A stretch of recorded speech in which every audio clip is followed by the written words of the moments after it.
السلام علیکم، آپ دیکھ رہے ہیں 39 نیوز۔ نظر ڈالتے ہیں آج کی نیوز پر۔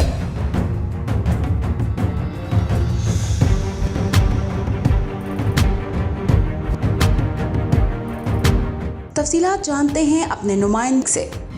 سفارت خانہ روم اٹلی میں سفارتی سٹاف کے ساتھ دعائے خیر کے سلسلے میں تعزیتی محفل کا انعقاد کیا گیا۔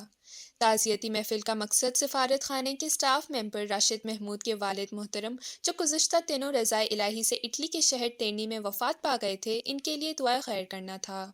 قرآن مجید فرقان حمید کی باقاعدہ پڑھائی کے بعد دعا خیر کے فرائض جنرل سیکریٹری ایسوسی ایشن پاکستان اٹلی محمد رحمان نے سر انجام دیے۔ سفارت خانہ روم میں محفل کے انتظامات اسسٹنٹ پروٹوکول جان محمد پویو نے انجام دیے۔